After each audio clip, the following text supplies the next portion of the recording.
Why in the world are you still doing all this work when men out here are begging you to do it for you? Let's talk about it. I truly believe that the Holy Spirit has been talking to me about something major, and it's really about carrying crosses. Because over the last 3 or 4 days, I've had 3 conversations with 3 different women who are all doing the exact same thing, which is carrying the cross when they don't have to. Every single person has crosses to bear, i.e. troubles in life. So we're all carrying them. You know, back in the day, Erykah Badu would say that many women are bag ladies, that they're weighed down with the baggage of life, that they're weighed down with their problems and their concerns and their fears and their worries.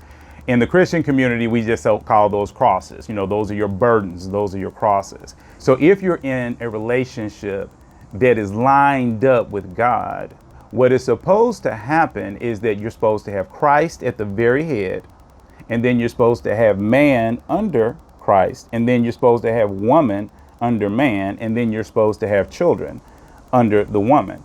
Now, I know for a lot of you that might be contrary to what you believe based upon the world that we're living in now. But the Bible is actually very clear about that for all my Christians that are watching. But if you're not Christian, I would say, hold on. Don't get so quick to write a bad comment below. Because what's happening is when you are going through life and you're going through this life and everything is hard for you, you run into these hardships. What's happening is you're taking these hardships and you're putting them on your back. You keep taking them and you keep putting them on your back. And after a certain amount of time, you have all these crosses, all these problems that are weighing you down.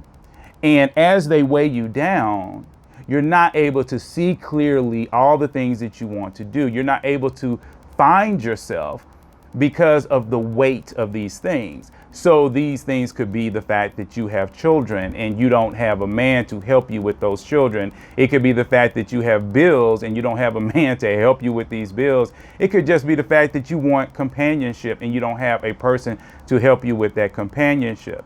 But when you meet a man, a real man, he should be coming in and he should be removing some of those crosses. He should take that cross off of you and he should basically say, I'm going to carry that burden for you. You no longer have to carry that burden because I'm going to do it for you. That is how men who are walking in their true masculine, especially if they're lined up with Christ, actually work with women. This is why it is so important for you not to put up a wall against men and say, I don't want your help. Because many modern women do that. They put up these things that say, I don't want your help. I don't want your help. I don't want your help. But the problem is when you do that, 2 things are happening. The very first thing that is happening is you are so covered up in these crosses that when the man removes one, you're afraid that he's going to see the real you. Because see, the cross has changed you.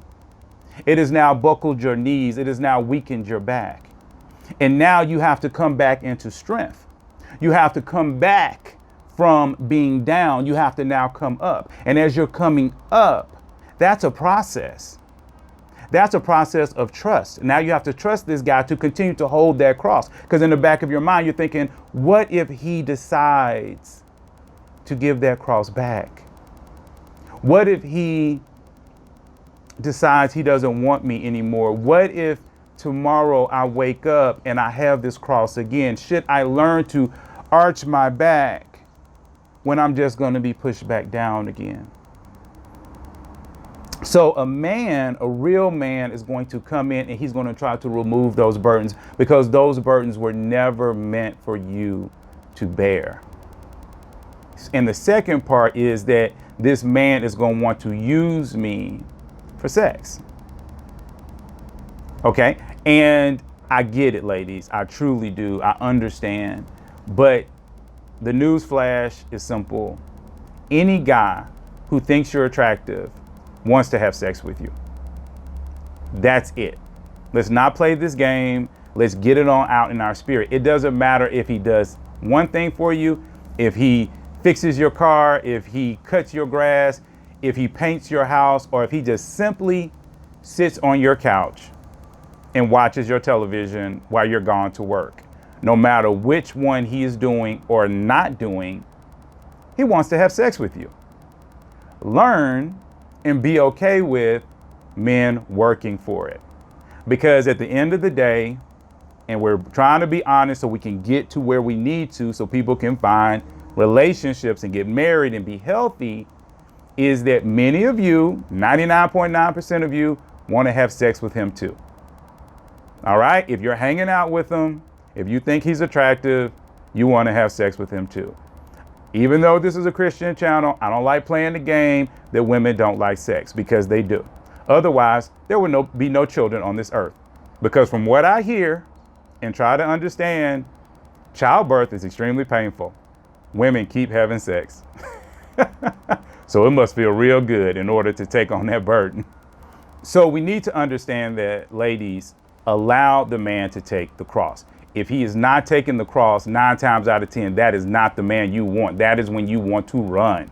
And men will show up taking crosses from you very quickly, extremely quickly. Masculine men come in with the mindset of, okay, she needs a vacuum cleaner. I'll go buy her a vacuum cleaner. She needs somebody to cut her yard, so I'll cut her yard for her. She needs, this thing over here. She needs this thing over there. No matter what the situation is, really masculine guys are coming in to uplift your life. They're not coming to bring your life down. So if a man becomes another cross on your back, that's not the man you want. You want the man that's lifting those crosses off of you, and you have to be courageous enough to stand up again and to arch that back and see the glory of God in your life. Please like and subscribe. See you all next time.